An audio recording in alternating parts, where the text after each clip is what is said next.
Good morning, good afternoon, good evening, good night to whomever, whichever, however, wherever way you shall be watching this video, if you should so choose to watch this video. And if you choose to watch this video, I appreciate you tuning in and sticking around to listen to what I have to say for this short period of time. Your time is precious and valuable, and you chose to spend it here with me, listening to what I have to say. Today's subject of the video is going to be what overthinking means to me. Now, why did I choose this particular subject? Well, because it's something that, I am no stranger to doing. It can be good, and the flip side, obviously, it can be bad. So with overthinking, just like as with anything, or if you have too much of anything, it can be counterintuitive, counterproductive, or not good for you. Overthinking is no exception. For me personally, I would say I spent a good latter part of my life overthinking things. I think it's gotten to a point now, where it's starting to take more of a toll on me than how it used to be when I was a bit younger. At least more exacerbated the negative effects of it, with dealing with all the stress that I've been dealing with, between post-COVID recovery, my car accident, dealing with family-related issues and financial-related issues, relationships, all these worries and concerns that I pretty much stacked upon myself. It's overwhelming, extreme anxiety-inducing, depressing, and it can leave you in a rut that feels like it's almost impossible for you to get out of.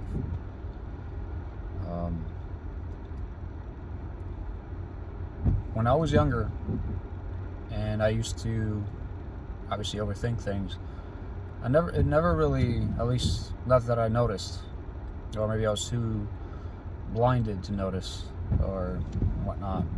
It never really affected me physically.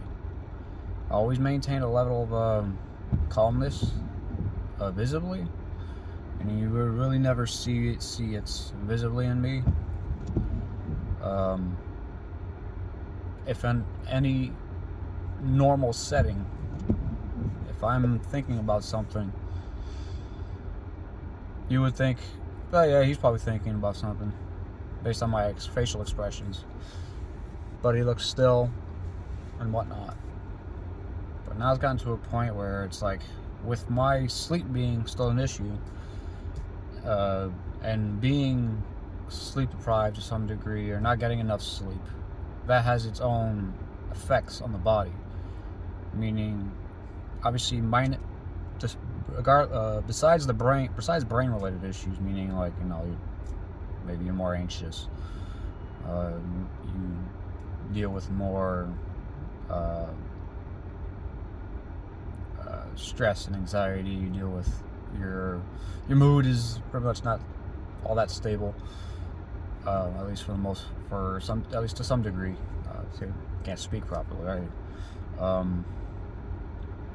But you also start noticing other things like body aches, maybe more fatigue, weird sensations and weird pains that are fleeting, brief, come and go, amongst other things. That's something I've certainly noticed, especially when I try to go to sleep. When it feels like I'm about to go into REM sleep, my body jerks or ticks or spasms or whatever more, and I notice that, and it actually can kick me out of that process, of that transition into REM sleep. And it's a weird effect. Without going into too much into sleep, but I will say that when mentally you're about to transition into REM sleep, or into more deeper sleep, and your mind is starting to get prepped for it, but you get kicked out of it, it can leave you in a bit of a fog, and that affects your mood in a way that's different. It can make you feel weird. I wouldn't say delusional, but it makes you feel uneasy, maybe a bit confused, and that's where, if you're susceptible to, let's say, anxiety and panic attacks, that's where that can really start to really kick in, where you start to feel those effects even more. And that's what I've noticed. It's something that I don't want to really get used to, but at the same time, if I'm aware of it and I know it's only just a side effect of that and nothing really, no real long-term effects of that or anything, I can cope with it. But at the same time, I'm not looking to get used to that habit, because that's not something I don't think you want to get used to, because then you'll start getting used to being more anxious and more agitated, and that's like the opposite of what I've pretty much have gotten myself accustomed to over the years. And I prefer to maintain peace, stability, harmony, or at least harmony to some degree in my life. So it's very unnerving for me to have to deal with that more. I suppose there's a learning curve. I suppose it's something, experience that I take from it, and it at least gives me experience, and maybe will provide me the better ability to handle it and mitigate it better than not, I guess. But like last night, as an example, was one of those nights. But yeah, overthinking, not always a good thing. It has its use case. Suppose if you're into problem solving and you're trying to solve a problem, or you're trying to come up with the problem, or kind of come up with the potential for problems in a scenario, or you're trying to prevent something from happening, I suppose it's more useful in that case. But in general, you should not be subjected to constant thinking. There needs to be time. You need to set a time to unwind and relax the mind, so that you can find that peace and calmness in your own mind for that moment.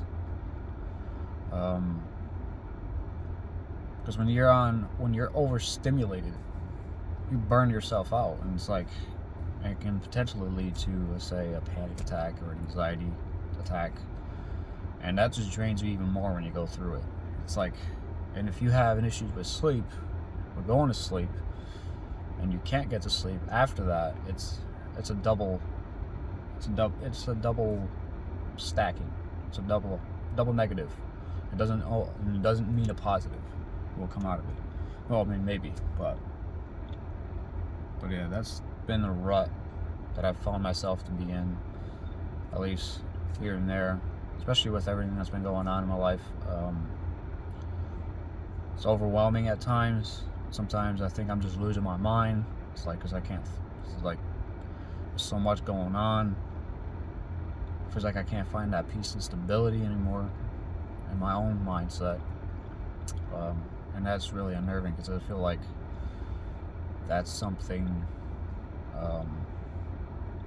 over the years before I started really dealing with all this, has been something that's been a pillar for me, that kept me balanced, that kept me stable.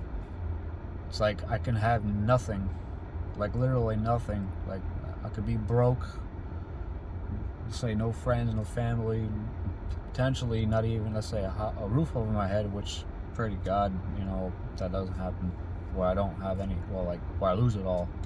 Because without really going into that subject, because someone in my family has been dealing with something like that, I feel that, and I find that if you can maintain a sense of harmony, balance, and peace in your own mind, despite all the bad stuff that seems to be stacking on into your life, you at least still have that strong foundation to easily pick yourself out of that rut. Because if it gets to a point where you don't even have your own mind, or if you don't have that sense of control to some degree, not to say that you want to be over controlling, but if you can't get a grip over your own cognitive devices, that's even more, to me personally, harrowing, terrifying, and unnerving, and it's scary, because you can't, where your basic faculties, your basic cognitive functions, and your basic conscious level activities and whatnot, meaning your normal abilities to communicate, your normal ability to recall memories, short-term, long-term, or just being able to function on a day-to-day basis without much interruption or influence from that, is really, once it starts to get hindered or really altered, it can set a bad precedence if you're not proactive and you don't do something about it. And that is a big thing with me. I recently spoke with a psycho, I don't know, I forget his title, but it's a psychoanalysis therapist. One of the things he recommended that I would take Xanax at night, and I've seen what Xanax and the side effects of Xanax can do to somebody firsthand. How it can make you a bit, it can affect your memory, it can affect your your conversations, it can affect your personality, and that's not something I'm not really comfortable with wanting to have to take. But it's like, he explained it though. It's like, well, if you can't get a beat on your sleep and it only gets worse, it'll still be worse than not doing it or not taking it, for at least to start with. Because he had recommended that I take Xanax with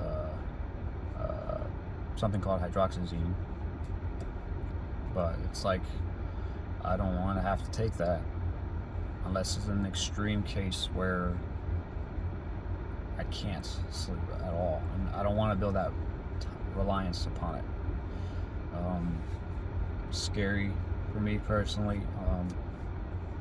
I'm a more homeopathic, Ayurvedic, natural kind of, type of person that prefers it for, getting a beat on it more naturally, so that I'm not reliant. But it's like, again, this is all part of the overthinking. This is what I'm talking about.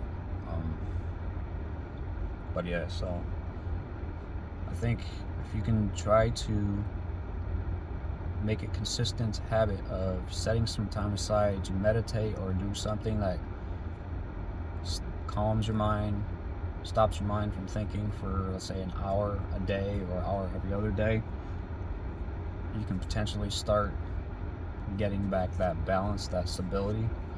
And ideally, if you do it closer to bedtime, this way, if you have maybe sleep issues or sleep insomnia, sleep apnea, it's I don't want to say sleep apnea, but insomnia, at least it'll make that transition into sleep better. As at least if you wake up from having at least a couple hours of sleep, you're still your mind has kind of changed, where you're more calm as it is, so you can probably fall back to sleep quicker than versus just not going to sleep in general and popping in and out of REM. So there's that. So I don't know, that's just me, that's just my overthinking.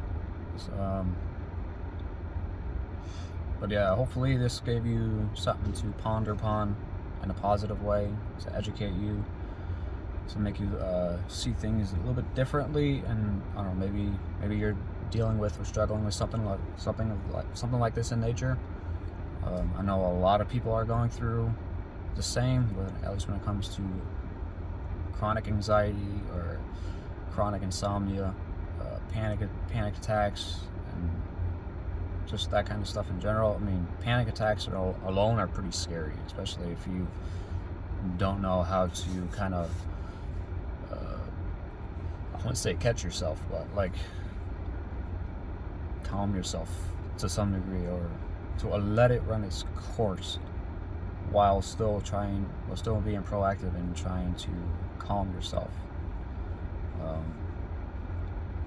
so that it'll eventually subside, and then you'll find that calmness. The only problem with that is what happens when you get into a panic. When you have a panic attack, that's when you'll have an increase in adrenaline and cortisol, and when that's running amok in your system, you find yourself using the bathroom frequently, you're urinating. Cortisol can have a negative. Too much cortisol can cause hair loss. Too much cortisol can, at least I'm not sure if it's adrenaline, probably adrenaline, or it can eventually affect your digestive tract, cause maybe chronic abdominal issues, meaning, I don't know, maybe you'll have nausea or diarrhea, and it's been proven in that case. So it's like, it can have an impact on you. So if you're having frequent panic attacks, it's pretty scary, and you definitely need to try to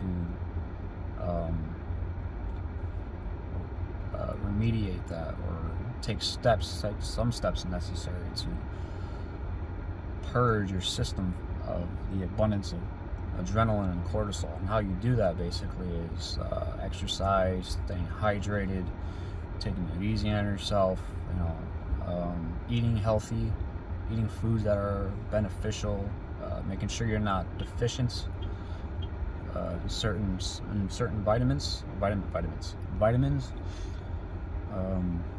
because definitely what I found, I think I was vitamin B deficient, and when I initially started having panic attacks, it was hitting me harder.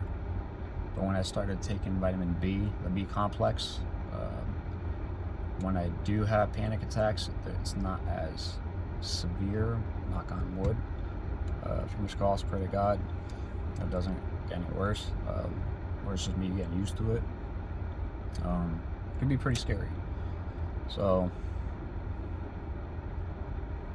sometimes I wish I could just snap my fingers and shut my mind, meaning no thoughts at all, and let no worries and concerns bother me. I'm trying right now with more breathing, and one of the things with deep breathing is sometimes you may associate something, or associate a memory or a habit, or associate something bad with something that's supposed to be good for you. As an example, let's say you're finding yourself having panic attacks and you resort to doing deep breathing. You may incidentally associate like panic attacks with deep breathing, and it can be one of those detrimental, or it can be like one of those things where it can make it feel worse, but it's technically not. It's like you gotta tell yourself while you're going through that, while you're deep breathing, this is gonna calm me, I'm grateful, this is gonna calm me, and so on and so forth. So again, overthinking, prime example. But at least hopefully it's giving you some insight and it's helping you out to understand something. I appreciate you tuning in. Thanks for watching. Remember that you're cherished, loved, and valued. You're appreciated. Know that whatever it is that you're dealing with and what you're going through, it's a temporary problem, temporary thing. Try to keep yourself distracted. Try to go out and about. Take a mild, brisk walk. Get your heart rate going. Exercise. Especially exercise when you release, when you activate BDNF, brain-derived neurotropic factor, and NGF, nerve growth factor. It can really help you to get better, or at least to cope better. Just staying and sticking with it. So yeah, I appreciate you tuning in. Thanks for watching, and I hope you have a great remainder of your day, evening, night, or what have you. I'll talk to you tomorrow. Bye-bye.